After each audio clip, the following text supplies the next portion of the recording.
Fala pessoal, tudo bem com vocês? Olha, o Palmeiras até que tentou, né? Mas esbarrou no grande goleiro do Porto, o goleiro reserva. Olha como é o futebol. Faltou só o golo, como diria Abel Ferreira. A gente vai falar muito desse jogo, vamos analisar a partida. Chega mais, eu sou o Chico Garcia. Inscreva-se no canal e vamos juntos.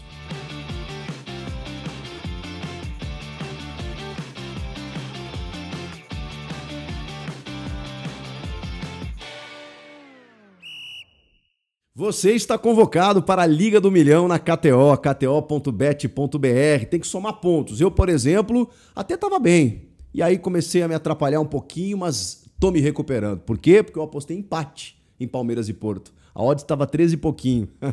aí a gente começa a melhorar. Tô somando pontos por quê? Porque tem premiações diárias. O melhor ranqueado do dia, ele ganha R$1.000 em apostas grátis. Tem premiações semanais e mensais também, para você ganhar apostas grátis e poder continuar apostando. E no final do ano você pode faturar R$1 milhão. E é muito fácil participar. É só você se cadastrar lá na KTO. Se você já tem o cadastro, maravilha. Vai lá e dá o aceite na promoção. Vai na aba promoções, dá o aceite lá. Cada vez que você apostar pelo menos R$5 em odds acima de 1,30, você já está somando pontos. E aí depois é legal ficar acompanhando os rankings ali, muito bacana. Então, venha para a KTO, sempre com responsabilidade. E não se esqueça, site para maiores de 18 anos. kto.bet.br. Venha para a Liga do Milhão. Que grande atuação do Palmeiras. Poxa, uma Copa do Mundo de Clubes. O Porto não é da primeira prateleira do futebol europeu, mas a gente sempre fica nessa dúvida, né? De quando a gente encarar portugueses, adversários ali da Espanha, ou até mesmo da Premier League, né? Numa condição de tabela inferior, né? Se a gente conseguiria bater de frente e tudo mais. E foi o que o jogo simbolizou pra gente, né? De que o Palmeiras, muito bem treinado, muito bem consolidado, sob o comando do Abel Ferreira, consegue sim encarar de frente algumas equipes. Claro, quando a gente vai para uma outra esfera, obviamente a gente vai imaginar o que pode acontecer, né? O PSG, por exemplo, fez a sua parte, né? Mais do que isso, diante de um Atlético de Madrid ganhando por 4-0, um Atlético de Madrid que também tem sabidamente uma boa equipe, né? Tem grandes jogadores, o Depou, o Julián Álvares, os dois argentinos no caso, o francês Griezmann, né? Comandados aí pelo Simeone. Mas essas equipes europeias em fim de temporada, algumas estão sofrendo mais do que outras. O PSG também, mas tem a motivação, né, de ser o atual campeão da Champions, meteu 5-0 na final diante da Inter e agora 4-0 sobre o Atlético de Madrid. Está numa fase espetacular sob o comando do Luiz Henrique. Então esse talvez seja o grande favorito até então para ganhar a Copa do Mundo de Clubes, está no grupo do Botafogo. A gente não viu ainda jogar Manchester City, Real Madrid, então tem muita coisa para acontecer ainda. Tivemos aí a goleada do Bayern de 10-0 no Auckland City, impressionante, né? Um time semi-amador contra uma máquina de fazer gols da Alemanha, né? Que é o Bayern, e os caras não economizaram. E a gente teve no grupo do Palmeiras ainda no sábado, né, o empate entre Al Ahly do Egito e o Inter Miami do Messi, do Suárez, do Busquets, né, 0-0. Com isso, nesse empate do Palmeiras com o Porto 0-0, tá todo mundo com a mesma pontuação, né? Ninguém fez gol, ninguém tomou gol, tá todo mundo com um pontinho. Agora o Palmeiras encara o Al Ahly na quinta-feira, enquanto que o Porto, o Inter Miami. Então daqui a pouco, se o Palmeiras vence o seu jogo, bom, e aí um dos dois que vencer, eles vão se igualar ali e vão dar uma desgarrada. Se os dois empatarem no jogo adjacente, né, entre Porto e Inter Miami, aí melhor dos mundos, né? O Palmeiras dispara, já vai a 4 pontos, tem a chance de ser líder, tá tudo igual, tem muita coisa para acontecer ainda. Nesse jogo especificamente, o Abel Ferreira foi muito feliz quando ele resumiu o que aconteceu. É simplista dizer faltou o gol? Mas e isso é uma tendência das equipes do Abel, do time do Abel Ferreira, né? É um time que produz muito e muitas vezes não consegue resultar essa produção ofensiva em gols. Quando isso acontece de uma forma muito negativa, às vezes até perde por 1-0, como foi na final do Paulista, por exemplo, diante do Corinthians. Às vezes faz só 1-0, eu lembro de um jogo contra o Grêmio ano passado, em que o Agustín Marquezin, o goleiro da época argentino, fez 25 defesas, e o jogo foi 1-0, gol do Estevão. Poderia ter sido muito mais, mas foi só 1-0. Mas esse não é de hoje, né, que o Palmeiras tem uma dificuldade de efetividade. O Abel bate muito nessa tecla.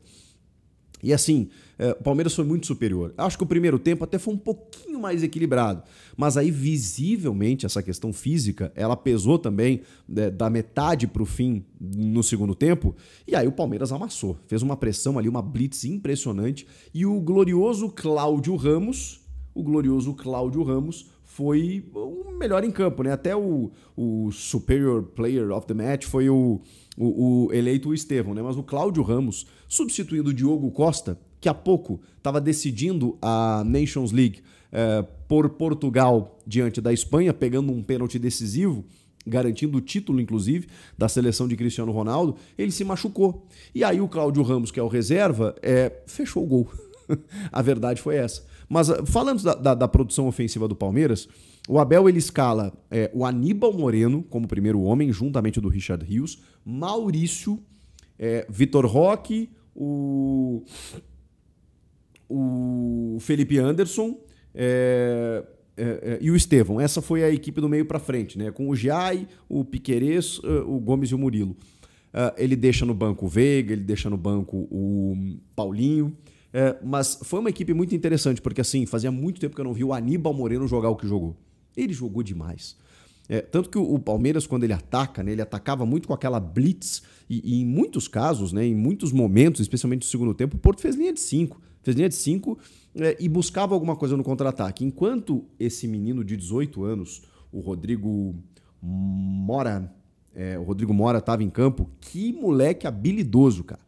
Talentosíssimo, era a principal arma do Futebol Clube do Porto, assim. Ele buscava muitos contra-ataques, ele tentava, bagunçou enquanto ele esteve em campo. O Palmeiras teve um certo problema, mas ele saiu até cedo no jogo, no segundo tempo, e aí quando ele sai, o Porto já não tem mais nenhuma arma, né? Até consegue numa jogada do Fábio Vieira, né? Naquela jogadinha pela direita, meio Estevão, assim, que ele corta, finaliza e o Everton faz uma boa defesa.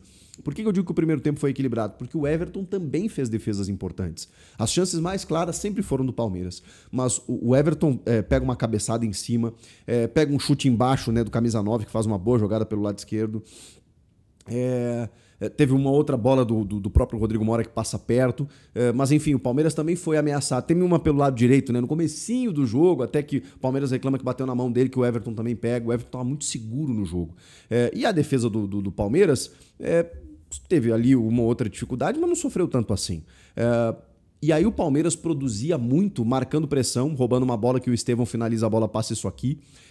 Depois o Richard Rios, que é outro jogador a se destacar, jogou uma enormidade, dá um lançamento pro Estevão e ele consegue ganhar na velocidade na esquerda, mas aí o pezinho do zagueiro acaba impedindo o gol. E aí depois aquela sequência bizarra do goleiro fazendo duas defesas, a queima-roupa e depois um jogador tirando em cima da linha.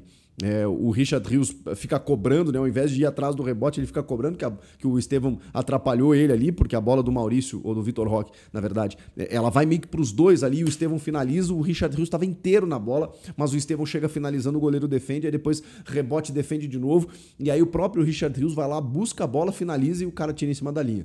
E ainda teve uma falta que o Piquerez cobra, velho, e ela faz uma curvinha no último momento, porque se ela vai um pouco mais reta ali, ela entrava no ângulo.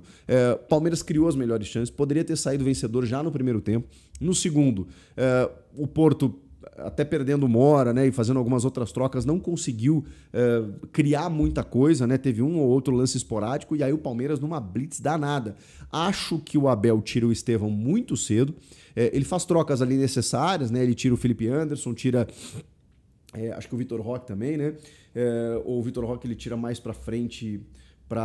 Ele tira o Maurício, na verdade. O Vitor Roque ele tira mais pra frente para botar o Flaco Lopes. Ele tira o Maurício, tira o Felipe Anderson e tira o Estevão. Eu não tiraria o Estevão naquele momento, mas acho que as entradas de Veiga, o Alan e também o Paulinho eram necessárias.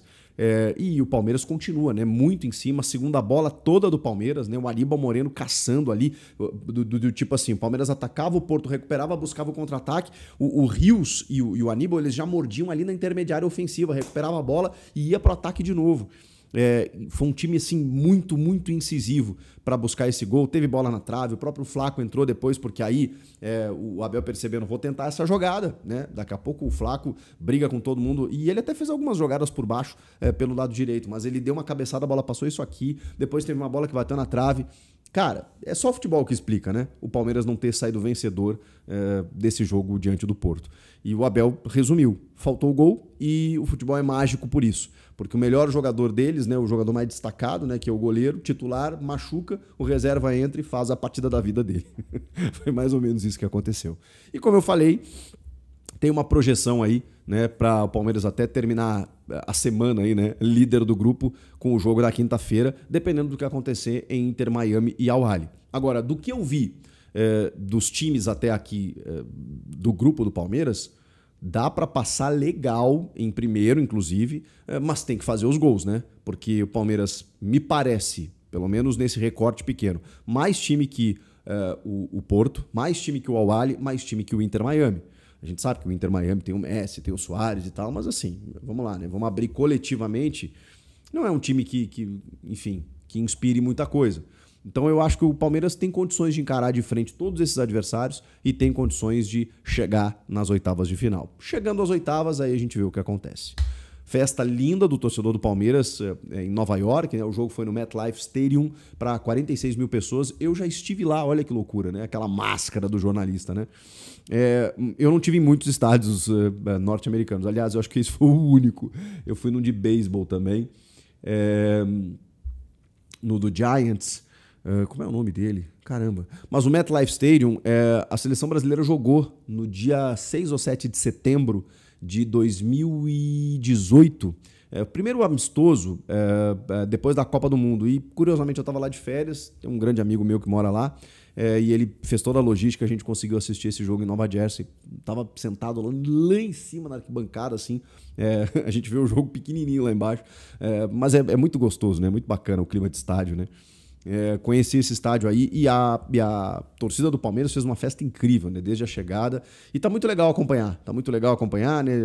A gente viu esses outros jogos aí no final de semana, então vamos ver como é que vai ser essa jornada do Palmeiras na Copa do Mundo de Clubes. Comenta aqui, inscreva-se no canal e eu volto na próxima. Tchau!